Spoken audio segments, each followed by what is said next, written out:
자, 오늘은 공경에 처한 이 장동혁호가 이 난관을 어떻게 극복할 수 있을지 보수 진영의 대들보이시죠? 조원진 우리공화당 대표님과 말씀 나눠보겠습니다. 대표님 어서 오십시오. 반갑습니다. 예, 한 달에 한 번씩 뵙고 있는데 잘 지내셨죠? 예. 예, 요새 제가 모두에 말씀드린 것처럼 다른 것보다 전한길 씨가 귀국하시면서 그런 멘트 하셨어요. 윤어게인을 선언 안 하면 지지를 철회하겠다. 어떻게 보셨습니까? 결론적으로 얘기하면은 그동안 장동혁 대표 보고 윤어게인이라고 얘기한 사람들의 말이 다 잘못된 거잖아요. 결국 전한길 강사가 미국에 들어와서 장동혁 대표 당신 왜 윤어게인 얘기 안 하냐 이렇게 얘기하는 것은 역설적으로 장동혁 대표는 윤어게인 세력들하고는 좀 거리를 두고 있는 거다 이렇게 볼 수 있는 거 아닌가요? 예, 그렇게 보입니다. 그러면은 뭐 한동훈이나 한동훈 주변 사람들 또 좌파들이 장동혁 대표를 윤어게인 세력이라고 그렇게 공격한 게 잘못된 거죠. 그렇죠. 궁금한 건 전한길 씨가 그렇게 지지를 철회하면 뭐 큰 문제가 생깁니까? 어떻습니까? 지지 철회를 뭐 굳이 하겠어요. 그 윤어게인이라는 부분에 대해서 장동혁 대표가 아무튼 뭐 사과 같은 뭐 그런 부분들 자꾸 요구하는 책이 있는데 일단 얘기는 비슷하게 했잖아요. 뭐 국민들의 마음을 아프게 한 부분에 대해서 이렇게 얘기했는데 뭐 전한길 강사가 그다음에 그 장동혁 대표에 대해서 지지를 철회하면 누굴 지지하죠? 선택지가 마땅치 않다. 그거는 그냥 예. 서로 간에 익스큐즈 할 수 있는 얘기 아니냐. 뭐 그런 부분을 보고 있습니다. 네. 서로 다 뭐 여러 가지 부분에서 걱정하는 윤 대통령에 대한 걱정하는 부분들이 많고 아쉬움도 많고 야. 또 이재명 정권에 대한 그러한 저항의 의지도 강하니까 뭐 99개 중에 하나가 다르다 이렇게 해서 지지를 철회한다. 저는 뭐 그렇게 보지는 않아요. 네, 익스큐스라는 표현을 쓰셨는데 서로 좀 양해가 되는 부분이 있을 뭐 것이다. 서로 말 안 해도 양해되는 부분이 있는 거 아닌가요? 예. 그런데 전한길 강사가 뭐 자기 표는 그분은 정치인이 아니니까 또 정치하겠다는 생각도 안 갖고 있으니까 자기 할 수 있는 얘기 다 해도 될 것 같아요. 예. 또 받아들이는 입장에서 그걸 어떻게 받아들이냐, 그 정치권에서 어떻게 받아들이냐는 또 정치권의 목이 있지. 그것을 뭐 예를 들어서 무슨 노선도 아니고 이념도 아니고 가치도 아닌데 그런 얘기를 했다 해가지고 아 이게 뭐냐 이렇게 보는 그 자체가 저는 정치적으로 별 의미 있는 얘기는 아니다 이렇게 봐요. 알겠습니다. 전한길 강사에 대한 또 문제는 그렇고 또 더 중요한 어떤 사안이라고 해야 될까요? 국민의힘이 결국 한 전 대표를 최종 제명을 했습니다. 이제 친한계 중심으로 이제 당 내부에서 어떤 반발의 목소리가 조금씩 거세지고 있는 것 같은데 어떻게 보고 계십니까? 한동훈 전 대표가 왜 제명이 됐는가라는 부분은 레거시 언론들이 얘기를 안 해요. 왜 제명됐죠? 단계 문제잖아요. 그렇죠. 뭐 가족들이 그렇게 관련돼 있다. 그거는 한 전 대표가 얘기를 했어요. 그러면 당이라는 게 그런 문제가 있고 고소고발이 들어오고 당의 윤리위에 제소가 들어오면은 당무감사를 통해서 당무감사위에서 얘기를 하고 그다음 윤리, 그다음 최고위에 올라가서 그럼 재심의 요청을 해서 해명을 해라 이랬는데 해명을 안 하잖아요. 예. 그럼 당에서 할 일이 뭐 있죠? 윤리에서 제명 절차가 밟아서 올라왔는데 당 최고위에서 제명에 대해서 해명하라 했는데 그 사건에도 해명을 안 했다. 그리고 당 대표가 현직 대통령을 또 대통령 부부를 그런 식으로 음해하는 것도 처음 봤어요. 근데 그거는 뭐 윤리적으로나 도덕적으로나 소위 당정의 갈등이 있어도 그렇게 뒤에 앉아가지고 그렇게 욕설을 저는 뭐 상상을 못한 얘기들이 나와서 예. 설마 이게 사람들이 한 얘기인가? 아니면은 뭐 저쪽에 뭐 전혀 다른 이념을 가진 사람이 한 건가 그렇게 봤는데 예. 결국은 한동훈은 가짜 보수다. 아하. 한동훈의 과거 현적을 보세요. 예. 박근혜 대통령 30년 구형 본인이 또 나와서 그것도 해요. 그다음 이명박 대통령, 이재용 삼성 회장, 윤석열 대통령. 도대체 보수의 향기는 뭐죠? 그래서 저는 한동훈은 그냥 보수가 아니에요. 그냥 가짜 보수예요. 이렇게 정의를 해요. 그래서 별 관심이 없어요. 네. 가짜 보수 지금 뭐 세계적으로 강력한 보수 이게 세계 신냉전 시대의 흐름이에요. 그게 이제 트럼프에서 일본의 트럼프라는 지금 총리 다가이치 총리까지 왔잖아요. 예. 우리만 이제 전혀 다른 방향을 가고 있어. 음. 그래서 장동혁 대표가 지금 얘기하는 강력한 보수에 대한 그러한 이 메시지. 지난번에 그 국회에서 원내 교섭단체 연설할 때 딱 얘기하더만 헌법 파괴, 사법 파괴, 그리고 독재. 이제 이재명 정권을 장동혁 대표는 독재라고 얘기를 하는 거예요. 그러니까 이제 양쌍특검 한다고 필리버스터 하다가 이제 대장동 그 특검까지 들고 나왔지 않습니까? 네. 그래서 이 정의를 이재명 정권을 어떻게 정의하느냐에 따라서 이게 가치가 달라지는 거예요. 알겠습니다. 한동훈 전 대표 같이 뭐 하계 같이 뭐 모아가지고 콘서트 저는 아니 정치를 제가 다른 분보다 좀 뭐 29살 때부터 일찍 하셨죠? 국회 보좌관부터 했는데 예. 그런 메시지가 없는 정치인의 행위는 소위 말해서 안고 없는 찐빵하고 똑같아요. 가수들도 콘서트를 하면은 노래를 통해서 국민들한테 혹은 자기 팬들한테 메시지를 전달하잖아요. 내용이 있어야 되는데. 그리고 감동 있는 예. 감동도 주고 메시지도 전달한다. 이건 뭐 감동도 없고 그냥 저는 뭐 그냥 안 꼬꾸라질 거예요. 또 그렇게 하는 것도 또 그거를 또 대기 뭐 그 언론도 그걸 실어가지고 얘기하는 것도 저는 정치인의 행보가 아니야. 네. 그래서 그런 부분을 봐서는 한동훈 대 장동혁, 장동혁 대 한동훈의 길은 이미 이제 정해졌다. 그리고 한동훈이라는 사람은 보수 정치인으로서는 이제 정치하기가 힘들겠구나. 예. 라는 그러한 판단을 해요. 왜냐하면 지금의 행보도 그렇고 그 전의 행보도 그렇고 또 보수 자유파 보수 국민들한테 엄청난 아픔을 준 것도 그런 맥락으로 보면은 한동훈의 정치라는 게 소위 말하는 그 몇몇 언론들이 띄워주는 거. 네. 뭐 그거 말고 있는가요? 저는 한동훈이 무슨 정치를 하겠다, 무슨 정책을 하겠다 이런 개념이 잘 없어. 그래서 한동훈과 내가 이준석을 이렇게 비교해보면 이준석은 자기 스스로 네. 일단 뭐 탈당을 하든 나가든 해가 뭔가를 만들어내고 해. 계속 부딪혀. 예. 뭐 이준석이 다 옳다는 얘기가 아니에요, 저는. 그렇지만은 한동훈하고 이준석을 비교해보면 이준석이 한 10수는 앞이다. 이래 봐요. 네. 그런데 저는 뭐 같은 기준으로 보지만은 정치인 한동훈과 정치인 이준석을 보면은 이준석이 한 10수가 앞이다. 알겠습니다. 한동훈은 정치인으로 따지면은 아직 알라다. 그 최소한이 안 갖춰진. 아직 알라다. 네, 네. 그러니까 하계 같은 그런 거 하는 거예요. 예. 지금 뭐 국민들이 굉장히 어려워요. 지금 국민들이 사실은 자영업자들이 거의 뭐 손열이 엄청나게 빠르고 물가가 오르고 또 외환 위기가 오고 또 뭐 바로 뭐 콘서트 하기 전에 바로 그 관세 25% 미국이 치고 들어오고 뭐 예. 이런 상황 또 전반적으로 우리의 우방이라는 미국과 일본이 강력한 보수 정권으로 국가 우선주의로 갔어요. 자기 이익 중심으로. 그런데 정치인이라고 보수의 정치인이라고 얘기하는 사람이 그런 메시지가 없이 그냥 학예의 수준으로 저 살아남을 거예요 이런 표현 정도 같으면은 뭐 안 하는 게 맞다. 예. 할수록 한동훈의 점수는 뒤로 간다. 예. 뭐 그것도 따라다니는 사람도 있으니까 저는 그 따라다니는 사람 또 뭐지? 알겠습니다. 그러니까 이런 것 같아요. 제 제명 사태에 대해서 쭉 이렇게 여쭤봤는데 결국에 제 머릿속에서는 대표님께서 이런 과정들이 보수를 좀 재정립해 나가는 과정들이다. 이렇게 보시고 지금 네. 그 민주당이 예. 불협화음은 있어도 이렇게까지 한동훈 같이 하진 않잖아요. 소위 말하는 좌파 정권, 민주당 정권이 워낙 강하다고 지금. 예. 그러면 보수가 조금의 차이가 있어도 서로를 조율해가면서 해야 되잖아요. 그렇죠.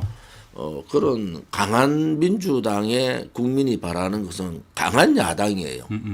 조금은 용기 있고 자기 희생을 해가면서 강한 야당. 그런데 한동훈이 무슨 희생을 했죠? 장동혁은 24시간 피리버스터도 하고 또 단식. 8일간 단식도 하고 예. 자기 자기 직을 걸겠다. 재신임 묻자. 투쟁하셨죠. 이렇게까지 했어. 예. 그런데 한동훈은 제가 지금 몇 년을 봤는데 자기 희생을 뭐 했죠? 아하. 자기가 조금이라도 불이익이 되면 들이받는다고.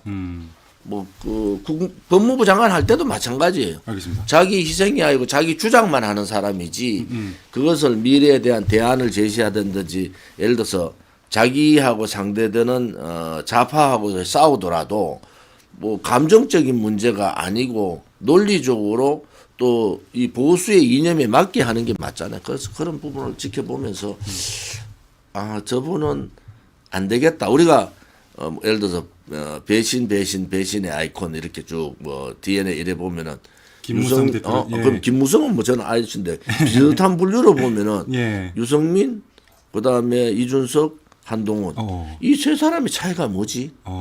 확연한 차이가 있어요. 예. 확연한 차이가. 그래서 그런 확연한 차이의 점에서 가장 점수가 약한 게 한동훈이다. 여기 팬등그룹 몇 명 가지고 우리 공화당은 50만이에요 당원이. 그렇죠. 그런데도 그렇게 안 하잖아요. 왜 안 하느냐? 이게 너무나 어려운 시절이고 국민들을 이렇게 보냐 점점 너가 같이 모여가지고 콘서트 할 때야. 국민들 대부분의 보수 국민들은 그런 생각이 아니에요. 가슴이 아프고 잠을 못 자고 수면제를 먹어야 잠자는데 그런 상황에서 그런 행위들을 하는 자체가 저는 뭐라 그럴까 기본이 덜 돼 있다 이래 봐요. 그래서 그 토크 콘서트 할 때가 아닌데 이제 하셨죠. 근데 뭐 언론 보도에 따르면 1만 5천 명 정도 왔다 이러는데 뭐 거기에 이제 오신 친한계 의원분들이 뭐 배현진 의원, 박정훈 의원, 뭐 김종혁 전 최고 쭉 이렇게 계시는데 어떻게 보세요? 이런 분들의 어떤 정치적인 행보, 친한계 정치인들. 김종혁 그 전 최고는 뭐 같이 제명이 지금 된 상태잖아요. 그러셨죠. 뭐 자기 살아날 길이 없다. 그리고 배현진 의원은 뭐 저는 별로 논하고 싶지 않아요. 왜 그러십니까? 배현진 의원이 정치 한 6년 했는가요? 네. 6년 했는데 재선이시죠? 말을 몇 번 갈아탔어요. 홍준표 대표랑도 심하게 싸우시던데. 홍준표 대표 때문에 배현진이라는 이름이 나온 거예요. 그랬죠. 홍준표 대표 실세 때 바짝 붙어가지고 그런 사람이 배현진 아닙니까? 그때 영입하셨죠. 윤석열 대통령 때 나경원 당대표 선거할 때 나경원 쳐낸다고 52명이 반이성적 집단적 반이성주의 저는 그래 표현해요. 연판장. 그 사람들이 초선들이 연판장 돌 때 제일 앞장섰던 사람 아닌가요? 그리고 윤 대통령한테 잘 보이려고. 그러고 이제 윤 대통령 이제 탄핵되니까 이제 한동훈 쪽에 서서 그래 하는데 저는 6년 동안에 이렇게 큰 변신을 하는 정치인 만약에 그 송파 지역이 아니고 다른 지역 같으면은 그렇게 살아남을 수 있을까? 저는 그래서 변진의 정치도 이제 거의 끝이 되는구나. 야. 그러니까 한동훈 쪽에 붙어서 하는 거야. 자기는 더 이상 힘들겠다 이런 생각을 할 수밖에 없잖아요. 그래서 저는 윤석열 대통령이 강력하게 당을 장악하고 막 이럴 때 예. 그 윤석열 대통령 쪽에 저는 얘기해서 그러면 안 된다. 당대표 선거할 때 왜 청와대에서 용산에서 개입하냐. 그러면 안 되고 또 거기에 초선들이 52명이 막 서명해가지고 막 이럴 때 그 다음에 뭐 이제 제3선들이 또 그래 한다 그래. 그때 제가 했던 용어가 바로 집단적 반이성주의. 좀 강력하게 저는 비판하고 그때도 윤석열 대통령이 이러시면 안 된다. 야. 그냥 당대표 선거에 마음은 누가 했으면 좋겠지만은 노골적으로 개입을 하고 거기에 또 초선들이 막 불도 그 초선들 다 어디 갔어요? 그래서 이게요. 정치적인 과정들을 보면 저 사람이 조금은 다선으로 가고 큰 정치로 갈 수 있는 사람인지 없는 사람인지가 보여요. 네. 저는 그 연판장 썼던 52명의 초선 의원들이 그렇게 이뻐 보이지 않아. 그래서 그런 길을 정치에 그런 길을 가는 것은 옳지 않다. 저는 그래 보고 저는 뭐 여당 때도 야당들하고 대화도 많이 하고 그러면서 소위 그 선배들 잘못하는 부분에 대해서 요새 말로 젊은 들이받는다 하면서 예, 예. 저는 얘기를 했어요. 이렇게 가면 되겠냐. 예. 그런데 그러니까 제가 공천 받을 때 재선 3선 공천 때 제가 재선 때 전국 1등 했어요. 그러셨습니까? 득표율 대도시 1등이에요. 그때 예. 전국 1등이 이철우, 오. 2등이 이낙연, 야. 3등이 조원진. 와. 근데 대도시에서 제가 1등 했는데 그러셨구나. 예. 3선 때 공천 안 주는 거야. 왜요? 1차, 2차, 3차 공천 1차, 2차까지 안 줘요. 예. 그 나중에 들었더니 이항구 선배가 유승민 뭐 어째 자르노 조원진도 같이 잘라라. 그 친박도 하나 잘라야 되나 공평하게 해가지고 잘라야 그랬다니까. 그런데도 제가 거의 그 재선 때도 70%뭐 야. 조금 안 돼.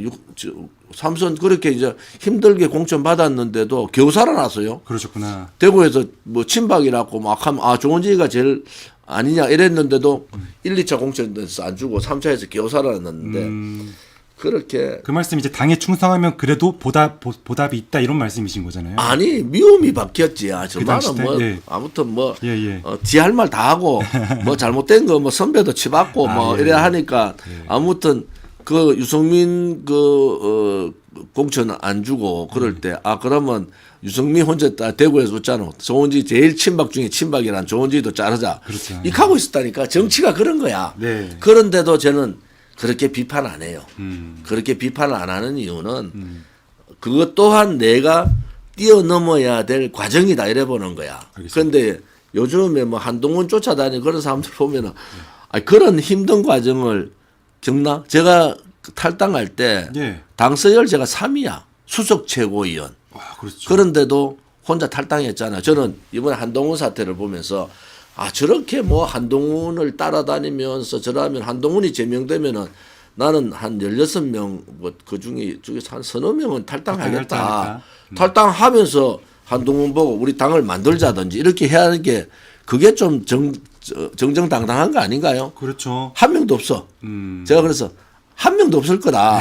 왜 정치적인 과정들을 보면은 그 사람들이 자기 희생하면서 자기 국회의 직을 아직도 국회의원 선거는 2년 더 남았어요. 예. 그러면은 내가 한동훈의 생각이 옳다. 저는 만약에 그렇다.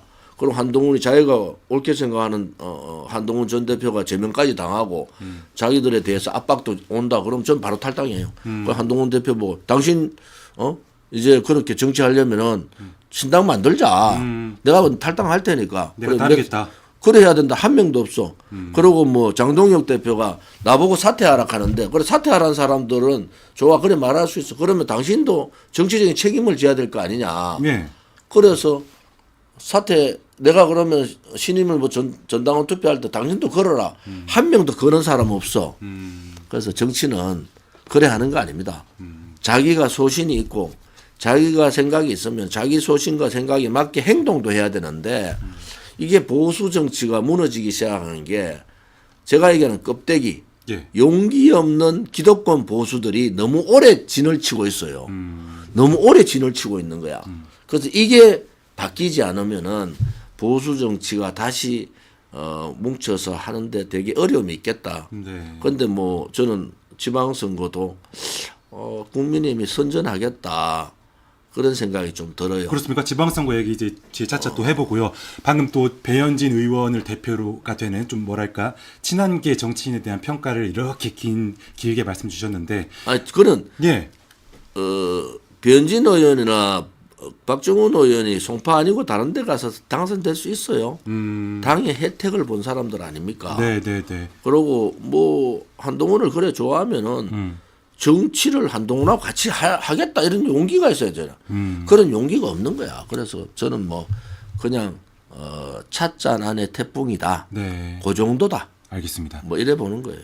네. 그래서 결국에는 저희가 지금 장동혁 체제의 국민의힘이 어떤 방향으로 당을 이제 이끌고 나갈 것이냐 이거에 대한 많은 분들의 어떤 목소리들이 있지 않습니까? 제가 초반에 말씀드린 것처럼 보수 지정의 대들보이신 이제 대표님께서 보실 때는 지금 어떻게 장 대표 잘 하고 있습니까? 어떻게 보십니까? 잘하고 있습니다. 왜냐 그러면은 이게 신냉전 시대에 사실은 대한민국이 저는 아주 좋은 기회였는데. 윤석열 대통령의 계엄, 탄핵, 뭐 내란 정국, 그리고 한동훈의 배신, 그리고 이재명 정권의 탄생 그리고 지금 정청래의 입법 독재 뭐 이런 과정들을 보면은 신냉전 시대의 트럼프와 같은 강력한 보수 또 강력한 반중 또 지금 일본과 같은 일본 지금 총리와 같은 강력한 보수의 강력한 반중 이게 전체적인 자유우파의 트렌드예요. 이런 기류예요. 국제 정세가 그래가고 이 신냉전 시대에 전쟁이 국지전이 막 벌어지지만은 항상 그런 방향으로 가는 우리만 정반동 그러니까 정반대 쪽의 방향을 가고 있는 거야. 그런데 정치인 중에서 장동혁만 그 길을 가는 거예요 지금. 강력한 보수 이런 길을 그 길을 가고 있단 말이에요. 그래서 저는 장동혁의 그러한 실험이 전체 국제 정세에서의 이 등을 탈 거다 이런 생각을 해요. 결국은 이재명 정권도 대한민국을 위해서는 그 길을 가야 되는 거예요. 지금 뭐 세세 땡큐 뭐 아리가또 이거 안 됩니다. 일단 미국이 관세 25% 때릴 때 사람들은 특별법 안 만들 지연해서 그게 아닙니다. 예. 중국 가면서 미국이 제일 싫어하는 하나의 중국을 이재명 대통령이 지지를 해버렸어요. 존중한다고 하셨죠? 그게 예. 그때부터 이미 미국은 그래? 당신은 우리하고 생각이 좀 다르라. 그런데 일본 선거를 봤지만은 일본은 그냥 백지 수표를 주다시피 줘버렸어요. 예. 미국에게. 다카이치 총리한테. 네. 지금 이번 총리한테 선거에서 그렇게 압도적인 지지를 줬잖아요. 이런 압도적인 승리가 없었다고 합니다. 그게 국제적인 상황이야. 이건 냉전 시대는 막 뭐 핵 경쟁을 한다든지 전쟁을 이게 아니고 신냉전 시대는 이제 편이 갈라서는 거예요. 그러니까 너가 반중 우파냐 그렇지 않으면 친중 쪽이냐 이게 명확하게 갈라서는 겁니다. 그런데 우리만 어정쩡하게 있어. 그리고 한동훈이나 지금 뭐 한동훈을 지지한 언론이나 그다음에 좌파들도 그 노선에 가지 않는 거야. 그래서 저는 걱정스러운 게 일본은 이미 잃어버린 20년을 되찾는 단계로 들어갔단 말이에요. 우리는 이미 잃어버린 10년이 지금 가고 있어요. 또 이 기회를 놓치면은 20년 동안 퇴보하는 한국은 계속 퇴보하는 상황이 온다. 예. 그래서 방향 전환을 빨리 해라. 이재명 정권한테 얘기하시고 방향 전환을 빨리 하고 보수 정당도 이러한 전반적인 추세에 보수 정당에 올라타야 된다. 그것이 장동혁 호가 지금 그렇게 가고 있는 거예요. 강력한 보수. 네. 그런 식으로 가고 있잖아요. 지금 장동혁도 편 거 보세요. 체제 전쟁 선언했어. 그다음 부패와의 전쟁도 선언했어. 3특검 내면서 이재명 정권을 독재 정권이라 했어. 예. 그럼 독재 정권과 싸우겠다고 이 선언을 했어요. 왜냐하면 전체적인 방향들이 전 세계 자유우파가 보수화로 가고 있는데 우리만 반대쪽의 길을 가고 있다. 그래서 그것이 저는 뭐 국민들한테 그게 엄청난 영향을 미친다. 그런 생각에서는 이제 정치권이 이런 부분에 대해서 좀 고민을 해라. 왜 세상이 바뀌는데 우리만 안 바뀌고 정반대의 길로 청개구리 같이 가느냐 이런 부분에 대해서는 장동혁 대표가 바른 길을 가고 있다. 그렇게 보는 거죠. 그러네요. 그러니까 정말 말씀대로 세계적인 추세를 보면 특히 우파 보수 진영에서는 미국의 트럼프 대통령 또 일본의 뒤에 다뤄볼 텐데요. 다카이치 총리가 강력한 보수를 지향하면서 보수 진영을 끌고 가지 않습니까? 근데 아까 표현하시기를 우리나라 보수 정치인의 거의 유일하게 지금 장동혁 대표가 그걸 하려고 하고 있다. 이렇게 평가하시는. 지금은 제가 말하는 한동훈을 비롯한 가짜 보수. 제가 그래서 그래 가짜 보수라고. 그다음에 좌파. 뭐 그다음에 이재명 정권. 이 사람들은 정 다른 방향으로 지금 얘기하죠. 중도 외연 확장. 아니 다카이치 총리가 지금 중도 외연 확장을 얘기한 게 아니에요. 강력한 보수, 강력한 일본, 강력한 반중 이걸 주장했는데 일본 국민들은 거기에 몰빵을 해버렸다니까. 거의 여권이 80% 정도 돼. 그래서 저는 선거를 저렇게 이기는 경우도 한 가지 이제 이 헌법 개정까지 할 수 있는 단계로 갔으니까 우리 대한민국으로 봐서는 좀 우려할 부분이 있지만은 전체 자유우파의 트렌드는 그래 가는 겁니다. 흐름은 이게 신냉전이라는 개념이 딱 들어오는 순간에 관세 전장도 오로지 목표는 중국이에요. 중국을 압박하는 거예요. 그런데 지금 우리가 이렇게 흐름을 봤을 때 우리가 이제 예를 들어 이런 거예요. 트럼프의 이제 소위 말하는 그 호랑이의 등에 일본 다카이치는 탔어요. 우리는 제발 꽁지라도 좀 지어라. 지어라. 그렇지 않으면은 완전히 우리는 도태되는? 외톨이 된다. 예. 그 외톨이가 이재명 정권만 외톨이 되고 가짜 보수들만 외톨이 되고 기존의 언론들 한동훈을 띄우고 있는 언론들이 외톨이 되는 게 아니라 그 결과는 처절하게 국민들한테 돌아온다. 그런 부분을 이번에 일본 선거를 통해서 또 트럼프가 일본 선거에 대한 다카이치 총리의 압승에 자민당의 압승에 대해서 했던 말을 보세요. 네. 그 어느 하나하나가 이미 같은 쪽으로 그러니까 일본하고 미국은 이제 미국하고 일본은 질주합니다. 거의 아마 잃어버린 20년을 일본은 빨리빨리 찾아갈 거예요. 예. 그런데 우리는 엄청난 좋은 기회가 왔는데 이 시기적으로 굉장히 잘못된 사항들이 오고 있어요. 그래서 예, 저는 애매한 외교 스탠스 때문에. 그런 부분들이 정치적으로 중국을 이재명 대통령이 중국에서 부른 거예요. 이재명 대통령이 막 이렇게 아니라고. 예. 그런데 그런 부분에서는 제가 걱정하는 부분들이 우리만 왕따 고립되는 국내 정치, 외교 정책이 되면은 결국 그 피해는 국민들한테 간다. 그래서 이런 부분들을 이제 콘서트 같은 거 좀 하지 말고 예. 그럼 공부들 좀 해라. 한동훈이 좀 공부 좀 하면서 이게 뭐야? 이런 트렌드가 뭐야? 우리가 판단 잘못하고 있네. 이게 전반적인 자유우파들의 유럽도 그래요. 자유우파들의 움직임이 그래 가고 있어. 이런 데 대한 관심을 가지고 공부해야 된다. 내만 살아야지. 나 살아야 됩니다. 나를 살려주세요. 이건 아니라. 국제 정세를 보면서 정치를 하라. 정치는 그래 하는 게 아니에요. 알겠습니다. 장동혁 대표에 대한 평가 여쭤봤는데 그냥 딱 첫 마디로 잘하고 있다 말씀 주셨고 그 근거로서 세계적인 흐름을 이제 또 짚어주셨습니다. 그래서 사실 민주당 얘기 다음에 여쭤보려고 하는데 좀 충격적인 어떤 뭐라고 해야 될까 선거 결과라고 할까요? 일본에서 중의원 선거를 했는데요. 자민당이 놀라운 승리를 했습니다. 중의원 전체 의석수가 465석인데 자민당 혼자만으로도 316석으로 단독 3분의 2 이상을 확보했고요. 우호 세력이라고 해야 되죠. 일본 유신회도 36석. 합치면은 거의 80% 가까이가 이제 범여권석인데 와 이런 선거 결과 어떻게 보셨는지 궁금하고 국제 정세에 어떤 영향 미치겠습니까? 일본은 예. 다카이치가 처음에 저 사람 뭐지? 중국하고 저래 싸워서 뭐 히토리 압박도 받고 뭐 관광객도 안 보내고 이랬는데 다카이치 눈 하나 깜짝 안 하더라고. 이미 읽은 거야. 이제 앞으로 20년은 신냉전 시대야. 그러면 이 신냉전 시대에서 일본은 다카이치 자민당은 잃어버린 20년을 복구할 절호의 기회다. 이래 보면서 반중 선언을 해버린 거예요. 예. 그 다음에 친미 선언을 했어요. 미국한테 제일 먼저 관세 협상 오케이. 우리는 일본이 그래 하니까 국력이 4분의 1밖에 안 돼요. 외환 보유고도 4분의 1이야. 그런데 우리는 일본하고 같이 줘. 대단히 잘못한 거예요. 일본은 자기 산업은 안 줬어. 그런데 대통령이 기업들 불러가지고 미국에 투자하라고. 미국에 투자하면 투자할 돈은 100원이면 100원이 한 개인데 그 투자하면 한국에 투자할 돈이 있어요. 그 거짓말이지. 우리는 미래 산업까지 줬잖아요.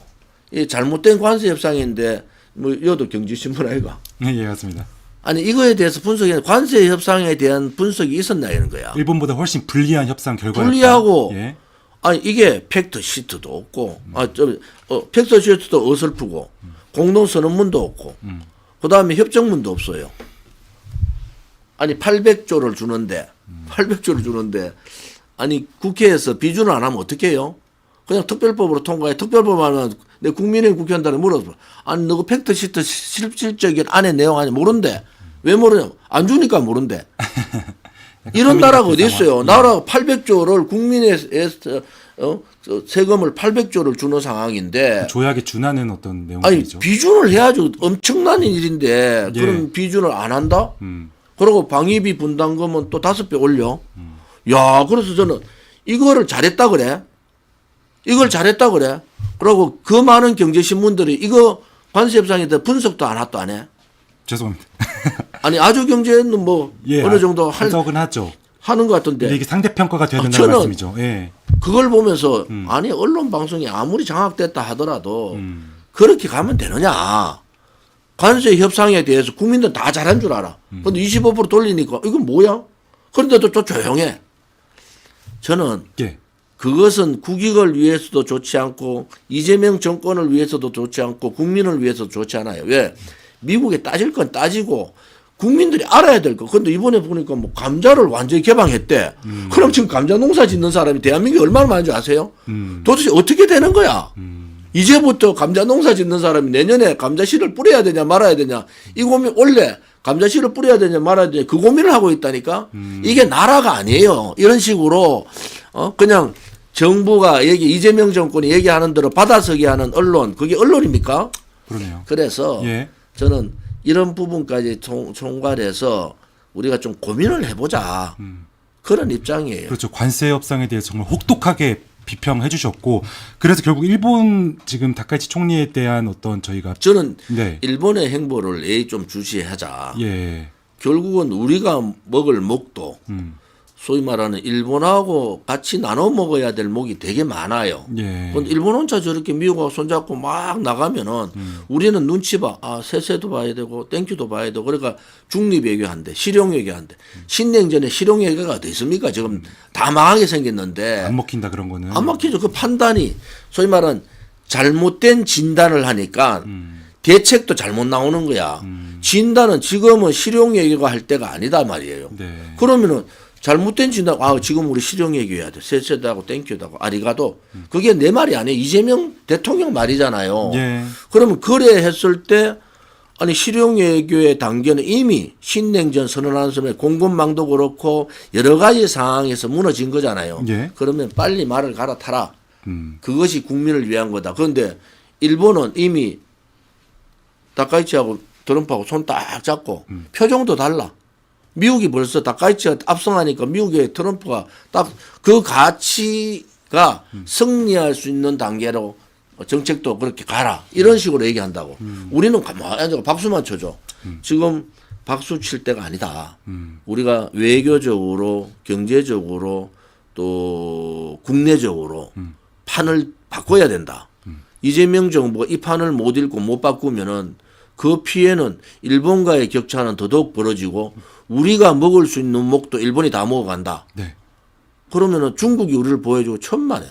중국은 미국 눈치도 보기가 더 바빠요. 네. 그러니까 아니 시진핑이 답답하니까 트럼프한테 전화하잖아요. 뭔가 중국은 이제 이 싸움은 소위 말하는 G2 싸움은 안 하겠다. 1대1로 안 하겠다. 그러니까 미국 우리하고 이제 손잡고 가자. 그러면 한국은 중간에 붕 떠버려요. 예. 이게 외교 참사라는 거야. 알겠습니다. 저게 그런 부분을 이재명 정권이나 특히 이재명 정권을 견제하는 야당이 제대로 목소리를 내라. 이런 말씀 좀 드리고 싶어요. 알겠습니다. 그야말로 다카이치 총리한테 좀 배울 건 배워야 된다는 이런 말씀 주셨고 그래서 더불어민주당 얘기도 해보시죠. 국민의힘이 이제 그 내홍이 있는 것처럼 여기도 요새 갑자기 조국혁신당 합당 문제가 나오면서 친문으로 상징되는 정청래 대표와 또 친명으로 상징되는 그 최고위원들 있지 않습니까? 뭐 이현주 의원, 한준호 의원 지금 최고는 아니시죠? 강두구 의원이 있고 또 김민석 총리까지 여기에 가세하는 이제 이런 모양새인데 요 더불어민주당 내부 갈등 어떻게 보고 계십니까? 처절한 권력 투쟁의 시작이다. 예. 그게 이제 그냥 판에 갈라선 게 아니라 현직 당대표, 대통령, 그 다음에 총리, 김민석, 그리고 친명 쪽의 사람, 예. 그리고 이쪽은 김어준, 그다음 유시민, 그다음 정청래, 또 당권파들 이렇게 싸움이 벌어졌어. 그렇습니다. 그런데 이게 지방선거에 관심이 없어. 그래서 난 지방선거가 국민의힘이 선전한다라는 게 민주당은 지방선거에 관심이 없는 거야. 핑계는 조국 데려와서 지방선거 압승하자. 아니 지금 뭐 조국이 데려와서 지방선거 압승하는 게 민주당의 호남 지역만 조국을 뺏는 것밖에 더 되겠어요. 예. 뭐 그것도 도찐개찐인데. 그래서 정청래 대표가 뭐 이재명의 일극체제, 친명 뭐 천국, 반명 지옥 이래 가지고 친문 반명 세력들 다 쳐냈잖아요. 예, 그렇게 그걸 똑같이 누가 봤어? 그때 당대표 할 때 최고위원한테 정청래 최고가 다 봤어. 당신은 하는데 왜 나는 못해? 그래서 이 권력 투쟁이 작은 권력 투쟁이 아니고 소위 말하는 지지 세력 간의 권력 투쟁이 됐기 때문에 이게 쉽게 싸그라지지 않습니다. 와. 이게요, 당대표가 예를 들어 한동훈 같이 이재명 대통령하고 감정이 있다, 윤석열 대통령하고 그렇게 막 이렇게 치받는 그게 아니고 예. 세력 싸움을 하는 거야. 세력 싸움. 이쪽은 김어준, 유시민, 정청래, 당권파. 많은 저쪽은 분들이 친문이라고 부르더라고요. 이재명, 예. 뭐 친문도 아니야. 그러니까 이재명, 뭐 소위 말 그대로 그 표현하면 이제 친문은 없어졌어요. 친청이라고 해야 친청이야. 될까요? 예. 거기에 제가 청와대로 또 갖고 친청도 안 돼. 예. 이제 친정으로 바꿔야 돼. 친정으로. 그래서 네. 이 싸움이 간단찮다. 모든 포커스는 6월 3일 지방선거에 있는 게 아니고 8월 달 전당대회에 이 사람들 다 눈이 가 있어요. 그렇구나. 왜냐하면 자기들을 생각할 때는 민주당이 앞상할 거 저는 그렇지 않다고 봐요. 예. 수도권도 만만찮아요. 그런데 결국은 8월 전당대회에서 정청래가 가느냐, 계속 운임을 할 당대표로 것이냐. 갈 거냐, 예. 그렇지 않으면은 김민석이 들어올 거냐, 이 차이에 따라서 이 당권파들과 소위 말하는 친명파들의 엄청난 피 튀기는 권력 투쟁이 벌어지고 있어요. 그러니까요. 사사건건이 이제 분습니다. 그런데 지금 이재명 대통령이 55% 지지율인데 그래 붙어요. 그래도 싸워. 근데 지지율이 떨어졌어. 그럼 어떻게 돼? 그때는 네. 친명이 몰락하고 진청, 정청이 올라가는 상황이 될 수밖에 없어요. 이게 권력 특히 지금은요. 예. 소위 좌파들의 민주당의 노선 투쟁이 아니에요. 이거는 그야말로 노선 투쟁은 뒤로 빠지고 권력 다툼. 사람 인물에 의한 권력 다툼, 권력 투쟁으로 완전히 들어갔기 때문에 이게 쉽지 않아요. 노선 투쟁은요. 소위 말하는 이 합의점을 만들 수가 있어요. 노선 투쟁에서. 그런데 이게 권력 투쟁에서는 그런 합의점이 못 만들어요. 그러니까 권력은 나눠 먹기는 엄청나게 힘들어요. 그렇구나. 그런데 권력을 바꾸기는 쉽습니다.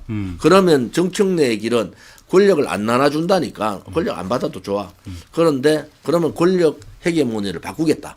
이 생각을 갖고 있는 거야. 정청래, 김어준, 유시민 등등등. 네. 그래서 이 싸움이 저는 뭐 결론적으로 얘기하면은 정청래의 승리로 갈 수밖에 없다. 와. 그게 이제 지지율이라는 게 지금 뭐 관세 협상부터 해가 쭉 해가지고 관세 협상 잘했다가 한 10% 올라가지고 그걸 지키고 있어. 그런데 이게 이제 실제가 바뀌어지고 민주당의 주류 세력들이 뒷받침 안 해주는 상황이 오면은 예. 여기 뭐 지지율이 40% 초반대까지 떨어질 가능성이 되게 높잖아요. 예. 그런데도 지금도 뭐 55% 지지율이고 대통령 된 지 7개월밖에 안 됐는데도 이 정도인데. 머리가 피가 터지도록 들이받는데 예. 지금 지지율이 40%뭐 혹시 그 밑으로 내려가고 그러면은 이재명 대통령의 힘이 실릴까요? 친명의 이제 동력이 사라지게 되는. 현재 권력이 미래 권력이 힘이 더 실려져. 왜? 예. 다음에 공천권을 다음 당대표가 하는 거예요. 야, 알겠습니다. 굉장히 흥미로운 분석인데 결국에는 국정 후반으로 갈수록 대통령 지지율이 떨어질 것이기 때문에 정청래 대표 세력 그쪽의 세력들이 좀 더 힘을 받아서 결국에는 차기 당대표까지 할 가능성이 높다. 이렇게 전망을 하시는 저는 거예요. 뭐 네. 이현주의 변신도 그것도 뭐 소위 이쪽에 국민의힘에 그렇게 변신하는 사람 못지않게 이현주의 변신도 전 지켜봤잖아요. 당적을 많이 바꾸긴 하셨죠. 이현주 의원이 어떻게 또 변신해서 권력적으로 붙을까? 뭐 그 생각도 좀 보고 있어요. 알겠습니다. 자, 저는 변진과 이현주의 변신의 과정들을 좀 비교해 보면은 너무 재밌는 스토리가 될 것 같다 이 생각을 합니다. 예. 이현주 최고와 또 배현진 의원의 변신에 주목하라 이런 또 말씀, 뼈 있는 말씀을 주셨고요.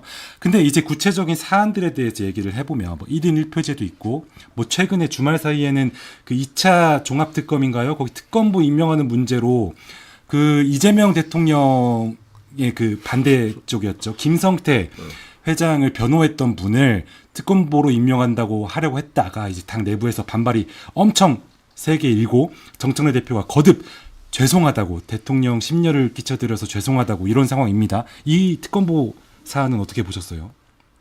그거 뭐 모르고 했다? 저는 그렇지 않고 친문 세력인 친문 예.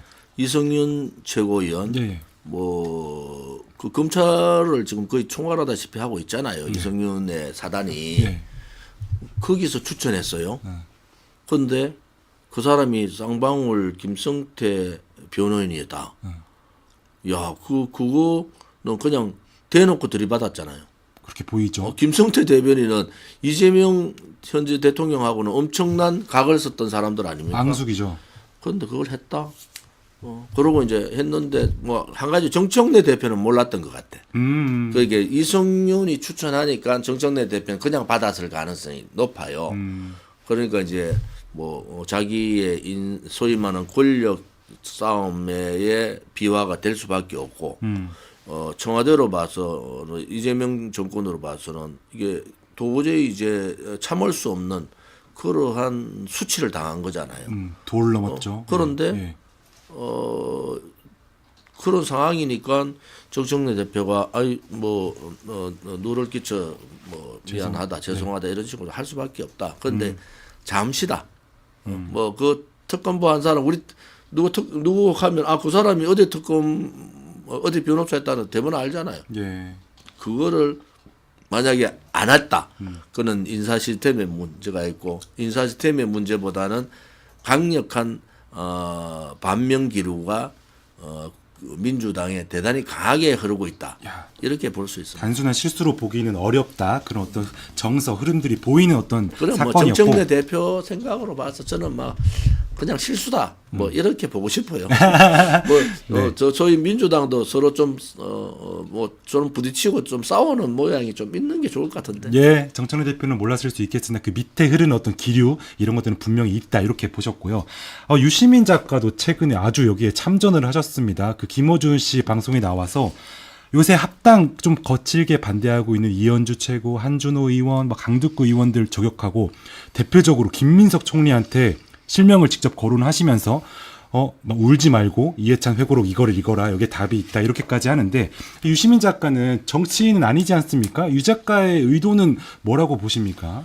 그런데 김어준 씨는 콘서트도 정청래 위한 콘서트도 하고 예. 그때 당대표 선거할 때 박찬대는 참석 안 하고 정청래 참석하고 이런 콘서트에서 그랬었는데 그렇죠. 유시민 작가는 아무튼 검찰 개혁 문제가 꽂혔는 것 같아요. 왜 그 정청래가 하는 검찰의 완전한 검수완박 이런 검찰청 폐지 이런 보안 수사권 없이 완전 폐지를 지지하고 보안 있죠. 수사권 없이 이게 가야 되는데 예. 왜 김민석이나 너가 소위 말하는 그러한 검찰들의 얘기를 듣고 가느냐 이거가 핵심이에요. 그래서 제가 유시민까지 참전했다. 예. 제대로 볼만한 싸움이 벌어졌다. 그러니까요. 결국은 현재 권력과 미래 현재 권력과 현재 권력의 등을 타고 미래 권력을 잡으려는 자와 세력과 또 현재 권력과 차별화를 시켜서 미래 권력을 잡으려는 세력 이 세 세력 간의 헤게모니 싸움이 권력 투쟁이 본격화될 것 같다. 아마 우리가 상상할 수 없는 상황까지도 갈 가능성이 높습니다. 야, 어떤 상황입니까? 왜냐면 이번에 지방선거 공천 문제 저 이재명 정권이 손 못 댈 걸요. 예. 지금 비밀이 없어요. 손대면 또 외압하면은 윤석열 대통령 때 봤잖아요. 막 간다고. 선거 개입 이렇게 되고도 하죠.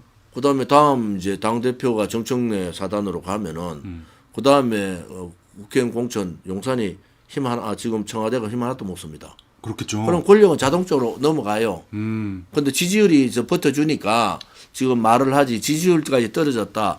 그러면은 말하기 힘들어요. 그러니까 생각보다 빨리 권력 이동이 되겠구나. 그 다음에 대통령이 누가 되고의 문제는 그 다음 문제야. 그렇죠. 권력 이동만 지금 친정청래 쪽으로 가면은 네. 그 다음에 대통령 후보는 후보분들? 주르륵 나온다고. 그러니까 그 권력 이동은 필연적이라고 보시는 거고 유시민 작가 이런 참전은 어떤 정부 측 그리고 정부 측의 어떤 미진한 개혁 이런 것들에 대한 어떤 비판 이렇게 이제 보고 계신 거네요. 대표적으로 검찰 개혁에 대해서 좀 미진한 부분들 정성호 법무부 장관한테는 모욕감을 느꼈다 뭐 이렇게까지 표현하시더라고요. 유시민 작가께서. 정성호 법무부 장관의 존재가 너무 미미하다. 사실은 7인의 멤버라는 그 네임은 예. 자기의 확실한 얘기를 하는 거예요. 예. 대통령의 제일 첫건이라는 얘기는 대통령한테 듣기 싫은 얘기를 하는 게 가장 첫건이에요. 네. 우리는 첫건이라고 하면 뭐 대통령 말이 그냥 비판도 따라가는 게 아니고 7인의 멤버고 오랫동안 대통령하고 그렇게 같이 지냈던 사람은 잘못돼가는 부분에 대해서 얘기를 할 수 있는 사람이 돼야 되잖아요. 예. 그래 그렇게 못 하고 있는 모습이 목소리가. 정성호 장관은 저는 뭐 국회 때도 잘 아는데 예. 조금 올바른 목소리를 좀 내셔라. 아하. 그냥 정성호답지 않다 이래 봐요. 오, 그러시구나.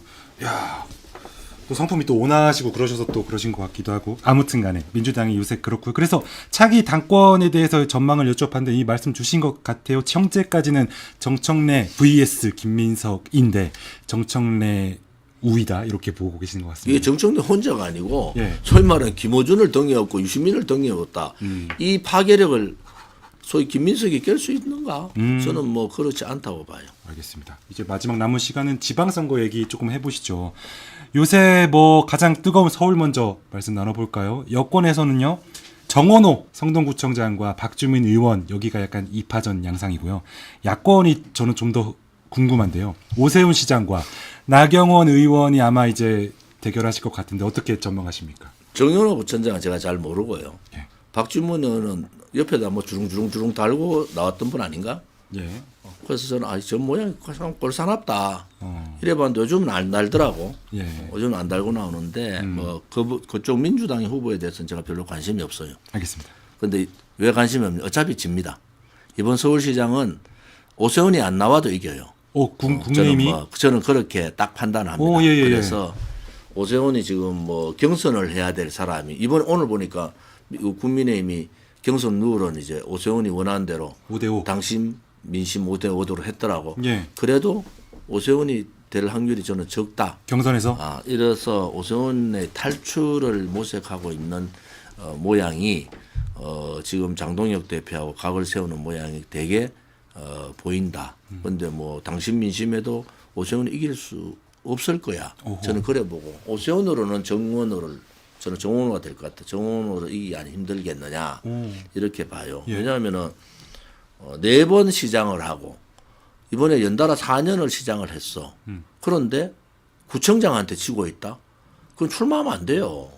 소위 말하면 그 다른 지역 같으면은 경북지사가 군수한테 지금 지능격이 나왔잖아요. 그럼 출마하면 안 되는 거야. 사실상 평가를 받은 걸로 봐야 된다. 평가를 이런 받은 거지. 그래서 그렇죠. 예. 출마하면 아니 해보니까 뭐 오세훈을 하니까 그래도 지지율이 제일 많이 나온다. 그게 아니고 오세훈 빠진 지지율은 나경원이나 기타 사람들의 지지율을 넣어보세요. 훨씬 더 많이 나오죠. 오세훈이 빠진 상태. 예. 그래서 저는 오세훈 시장한테 하고 싶은 얘기는 그냥 뭐 강남 좌파 전형적인 강남 좌파다. 오세훈 시장이 오세훈 시장이. 그런데 제가 우리 국민의힘의 단체장에 좀 안타까운 얘기를 좀 드리면은 예. 6개월만 보수야. 선거 전 6개월만 보수고 선거 끝나면은 자기가 제일 잘나서 자기를 지지하는 사람 챙기도 안 해. 자기가 제일 잘나서 된 줄 알아. 그게 국민의힘의 대부분의 그 시도지사들이 대부분 그래. 좀 바꿔야죠. 보수의 지지를 받고 자유우파 보수의 지지를 받았으면은 보수의 향대로 가야 됩니다. 보수의 색깔로 가야 되잖아요. 그게 아니고 되고 나면 또 잊어버려. 그러다가 6개월 지나가 가지고는 이렇게. 그런데 오세훈 시장이 예를 들어 지지율이 지금 정원호 부총장보다 더 많이 나오는데 그렇게 경선에 불리한 거 하겠어요. 저는 새로운 길을 모색하고 있구나. 아하. 이렇게 뭐 거의 확신하는 사람인데 결과는 두고 볼 필요가 있어요. 그래서 서울은 나경원 의원이 가면은 이길 구도로 가겠다. 야. 이게 지금 2030의 흐름이 서울에서는 굉장히 보수 쪽으로 강해요. 이게 이제 투표장으로 그거 사람들 어떻게 투표장으로 갈 거냐의 사항이 있어서 이번 서울시장 선거는 민주당에 유리한 지역은 아니다 이렇게 보는 거죠. 그리고 또 오세훈 시장에 대해서 6개월 보수라고 뭐랄까 좀 아프게 꼬집어 주셨고 그런 본인 것들을 스스로 왜 그런 얘기를 듣는지를 본인 스스로 반성하기를 바라요. 네, 그런 면에서 또 나경원 의원의 어떤 선전이 좀 기대가 되는 말씀을 주셨고요. 또 경기도 재밌습니다. 경기는요 빅3예요. 여기는 다 여권, 야권. 여권은 김동연 현 지사, 추미애 의원, 한준호 의원, 그리고 야권은 유승민 전 의원, 심재철 전 의원, 원유철 전 의원, 여기 다 전이시네요. 아무튼 간에 이렇게 빅3 구도인데 어떻게 또 전망하십니까? 경기도지사. 김동연 지사가 예. 나오면은 예. 국민의힘이 어려워요. 예. 저는 그래 보는데 김동연 지사가 경선을 통과하기가 좀 힘들겠다. 그러니까. 뭐 이런 생각이 좀 들어요. 그런데 이게 여기 이제 경기도 싸움이 아마 굉장한 이제 권력, 아까 권력 투쟁이라 했잖아요. 그게 현실로 경기도 지사 선거에 들어옵니다. 예. 소위 그런 상황들이 올 거다. 그래서 정청래 대표가 추미애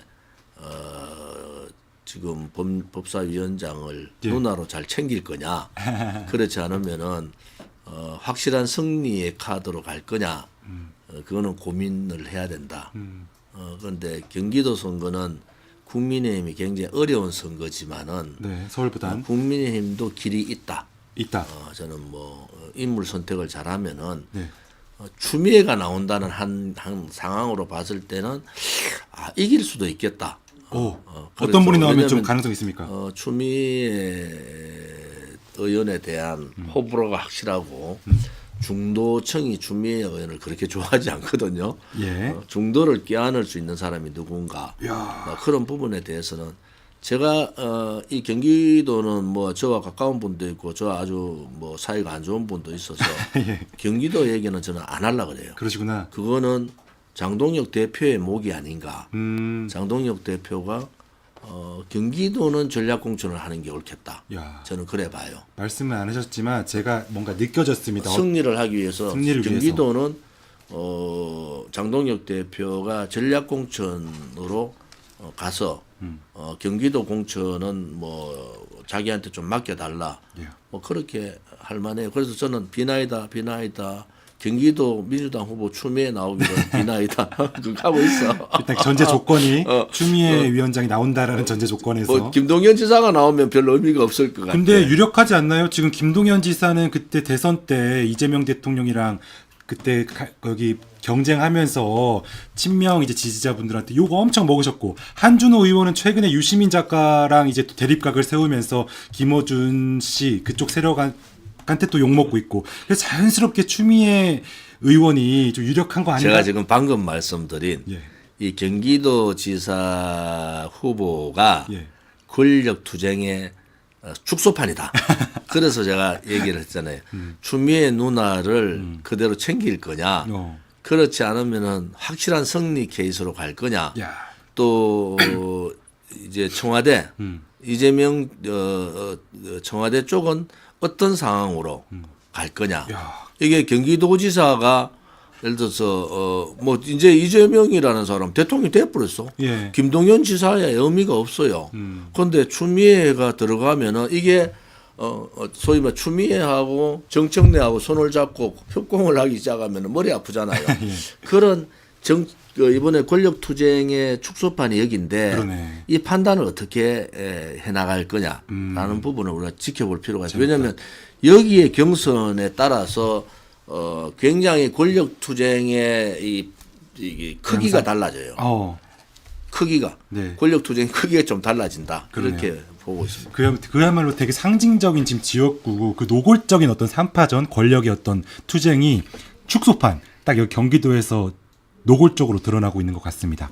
지켜보겠고, 대구는 이제 대구도 중요하지 않습니까? 대구는 어제 유형아 의원께서 출마 선언을 하셨습니다. 그 외에도 주호영, 추경호, 홍석준, 그리고 이진숙 전 방통위원까지 거론되고 있는데, 보수 진영에서는 되게 출중하신 분들이죠. 그런데 거기에 이제 윤재옥도 있어요.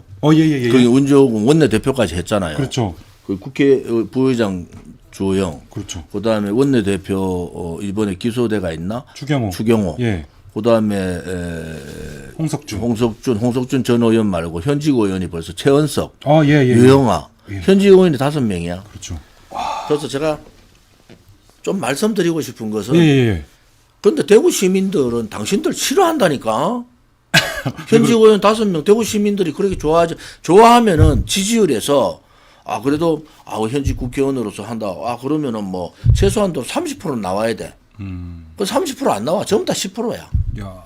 그건 뭘 의미하느냐? 예. 나는 대구시장을 하고 싶은데 대구 시민이 선택권이 없이 당신들한테 그냥 줄 수밖에 없는 상황. 그런데 이진숙 변수가 턱 들어왔어. 야. 지지율이 이준석이 이제 여론조사한 데마다 다르겠지만 요 최근은 이준석이 1등이야. 이진숙이라는 사람이. 예. 그건 뭘로 애매하느냐. 대구 시민들 전체가 대구의 현역 의원들의 거기다가 또 권영지가 요새 막 이상한 소리 하고 다니까 뭐 대구 시민들 머리가 터지는 거야. 그러면 그다음에 대구 시민들의 선택을 국회의원 쪽으로 좁혀서 할 거냐. 그렇지 않으면은 이진숙 카드 갑자기 이진숙이 카드 했는데 출판 기념인데 뭐 사람도 많이 오고 지지율도 높아. 이제 그 국회의원도 좀 반성해야 되는 거 아니냐? 저는 뭐 시장 얘기를 할 때보다 대구시의 국회의원들이 좀 반성하는 용기도 없고 희생도 안 하고 기득권 중에 기득권, 국민의힘의 기득권 중에 기득권이 대구 국회의원이라고 이렇게 대구 시민들도 그래 알아요. 그런 인식이 있죠. 그러니까 제가 대구 가면 인기 엄청 좋아. 그런데 네. 뭐 저는 대구시장이 경험도 필요하고 예. 또 신선함도 필요한데 그거는 대구 시민들의 몫이다. 그런데 시장 선거하는데 이렇게 저끼리 조율 안 하고 국회의원끼리 조율 안 하고 5명이 나온다. 현직 의원이. 부끄러워. 옛날에는요. 예. 서로 조금 조율했어요. 국회의원들이 나오면 한 12명이 모여가지고 이번에 뭐 어떡하죠. 그러면 서로 입장들 얘기하고 그러면 뭐 조율합시다 이래야 되는데 이제는 좀 줄이고 이렇게. 그게 안 돼. 자기가 네팔 다 흔들어. 초선도 나오고 재선도 나오고 육선도 나오고 원내대표 한 사람만 3명이 나와. 그래서 제가 좀 이제 반성할 때가 됐다 이래 봐요. 그러네요. 자, 못 보고 있었던 부분인데 대구 시민들께서 뭔가 지금 현역 의원들 그리고 국회의원들에게 좀 뭐랄까 마뜩지 않아 하는 이런 정서가 좀 있어서 내가 한 사람이라도 20%, 25% 정도 나오면은 좀 인정을 받을 수 있잖아요. 근데 다 10%대야. 그래서 이게 대구의 현실이면은 저는 좀 안타깝다. 저하고 친한 분들이 되게 많아요. 그러시잖아요. 더 심한 말은 제가 안 하겠는데 예. 대구의 국회의원들 좀 모여가지고 예.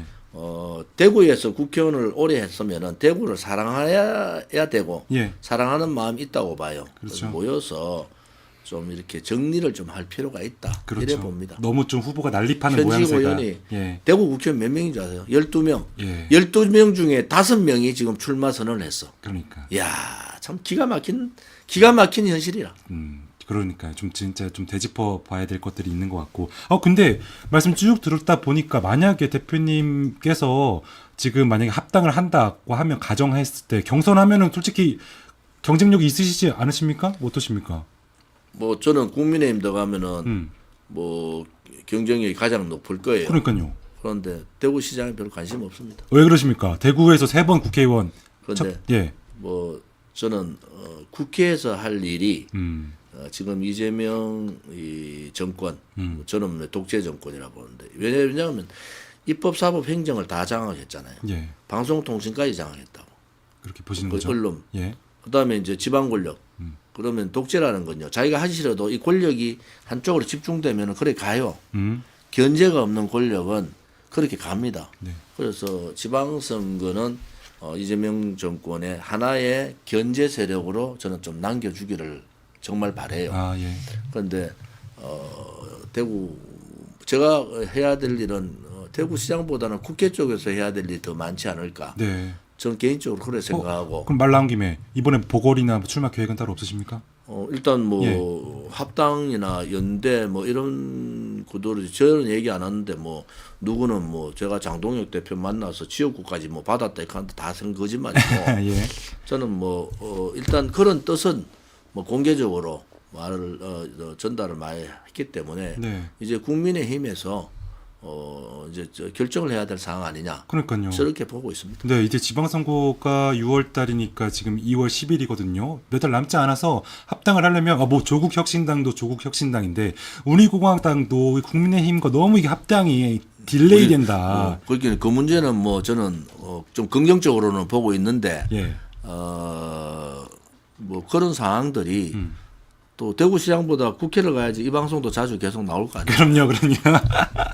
맞습니다. 빨리 하루빨리 진짜 대표님께서 국회에 들어가신 날들을 많은 제가 왜냐하면 분들이 국회에서 제가 가서 해야 될 일이 좀 보이거든요. 예. 아까 했던 여러 가지 그러한 정치적인 상황, 외교적인 상황, 국제적인 상황, 뭐 이런 부분들을 조금 이렇게 먼저 보면서 저는 옛날 얘기보다는 좀 미래적으로 이렇게 조금 얘기를 하잖아요. 예. 그런 부분도 좀 필요하겠다 이렇게 보고 있습니다. 맞습니다. 좀 이렇게 크게 보시는 정치인들이 계시는데 그런 분들이 지금 22대죠. 22대는 좀 부족하지 않은 것 아닌가 이런 생각 들고 조원진 대표님 같은 좀 큰 정치인들이 필요한 때다. 그래서 남은 지방선거 그 지역구들 조금만 더 제가 말씀드려볼게요. 지금 부산은 박경준 시장이고요. 경북이 이철우 도지사, 경남이 박안수 지사, 광주 강기정 시장, 전북 김관영 지사, 전남 김영록 지사, 대전 이장우 시장, 충북 김영환 지사, 충남 김태흠 지사, 강원 김진태 지사, 그리고 제주 오영훈 지사까지 쭉 있는데 좀 주목해서 보고 계신 지역구 있으십니까? 저는 뭐 경남 그리고 경북, 예. 뭐 대구는 이길 거예요. 예. 지금 분위기로. 그런데 이제 부산은 뭐 저는 오세훈 시장하고 거의 비슷하게 박영준 시장의 한계, 이제 대강 박영준 시장 시대도 정리를 할 때가 됐다. 박형준? 저는 개인적으로. 예. 그래서 제가 볼 때는 김도읍 의원을 제가 원내 수석할 때 부대표로 같이 있어 보고 지난번에 불출마 선언까지 하고 불러서 나왔는데 여러 가지 그런 부분들을 좀 대의 보고 있어요. 예. 그 결과는 부산 시민들이 지금 제가 얘기하는 건 모든 목은 그 유권자인 시민들의 목이다 이렇게 보는데 제가 보는 관측은 뭐 그런 부분들이 좀 필요하다 이래 보는 거고요. 예. 강원도는 김진태 지사가 뭐 삭발까지 해가지고 어제 예. 4개 소위 강원특별법, 네. 그다음에 세종, 그리고 이제 충북, 예. 뭐 제주 이렇게 이제 하는데 이게 각 시도의 통폐합이 되면은 돈을 줄 수 있는 여력은 한계가 있잖아요. 거기에 뭐 5조씩 뭐 20조를 주면은 특별시에 줄 게 별로 없어요. 그래서 그런 참 그러고 이번에 세종시에 국회하고 그다음에 그 청와대 옮기자. 예. 저는 100% 동의해요. 오 예. 이게 옮겨 가야 됩니다. 오 예. 그래야지 지방 분권. 분권도 이루어지고 지방의 활성화도 좀 되는. 이게 그냥 말로 하는 게 아니고 이 청와대와 국회가 옮겨가면서 정치의 중심을 이제 중도 쪽으로 좀 내려갈 필요가 있다 이래 봐요. 그래서 그런 결정은 할수록 빨리 할수록 좋겠다 이런 생각을 가지고 뭐 장동익 대표가 빠르다는 게 누가 뒤에서 그렇게 얘기를 하고 조언을 하는지 모르겠지만 어차피 그다음에 뭐 청와대 이전이나 국회 이전은 지방선거 전에 민주당의 목이야. 예. 민주당 하기 전에 먼저 치잖아요. 그래서 그런 부분들은 제가 좀 빨리 장동익 대표가 잘 가고 있다 이래 보는데 예, 예. 나머지 뭐 이제 그 충남, 예. 충남은 장동익 대표의 고향이니까 보령. 아마 보령 서천 지역구잖아요. 예. 아마 거기에 결집이 어느 정도 되는지 야. 뭐 저는 그거를 좀 보고 강원도지사는 머리까지 깎으면서 이제 투쟁하시죠. 배수의 진을 쳤어. 네. 그 또 만만찮은 우상호 전 정무수석이 이제 출마하시죠. 출마 선언을 하고 출마를 하고 이광재 전 지사가 이제 포기하고 이런 과정들이 있으니까 김진태 지사도 발등에 불이 떨어졌다. 예. 그래서 저는 강원 선거 아까 서울 뭐 경기 뭐 인천 부분들은 그렇게 국민의힘이 안 밀릴 거다. 오호. 저는 그렇게 봐요. 이게요. 예. 지방선거 4개월 그 사이에 저는 한 두세 번 출렁 소위 민주당 정권의 두세 번 정도의 출렁거림이 있을 거다. 뭐 이런 부분들을 좀 예측을 하는데 네. 그런 상황에서 이 지방선거를 좀 보시면은 좀 나름대로 흥미롭게 보고 있다 이래 봐요. 야, 그리고 흥미로운 또 비평이신데 서울과 영남은 유리한 측면이 오히려 있고 경기, 충청, 강원 이런 데도 불리하지 않다, 해볼 만하다 이렇게 보시는 것 같아서 한번 지켜봐야 될 것 같습니다. 자, 이렇게 해서 마지막 질문은 그 합당 문제긴 했었습니다. 우리 공화당 합당 어떻게 되는 것이냐. 아까 말씀드렸죠. 네, 알겠습니다. 지켜보시죠. 알겠습니다. 자, 이렇게 해서 오늘 인터뷰도 대담도 너무 귀중한 말씀해 주셔서 감사드리고요. 시청자분들께 마지막 저희 끝인사 한번 부탁드리겠습니다. 이렇게 한 달에 한 번씩 뵈니까 이슈가 되게 많아요. 그러네. 네. 그거를 이제 한 달에 한 번씩 정리해 나가는 부분들이 좀 더 지금은 이제 선거의 특히 정치의 시간이거든요. 그런 부분들을 우리 아주 경제를 통해서 오늘 저렇게 얘기하는 부분들을 좀 보시면서 판단을 해주시기를 바랍니다. 설 연휴 잘 보내시고요. 설 지나서 또 뵙도록 하겠습니다. 고맙습니다. 예, 감사합니다. 이렇게 해서 오늘도 저희 조원진 대표님과 함께 귀중한 어떤 말씀 많이 나눠본 것 같습니다. 오늘 국민의힘 내부 갈등부터 민주당 그리고 6월 지방선거 얘기까지 쭉 해봤는데요. 오늘도 시청해 주셔서 감사드리고요. 저희는 다음 주에 찾아오도록 하겠습니다. 시청해 주셔서 감사합니다.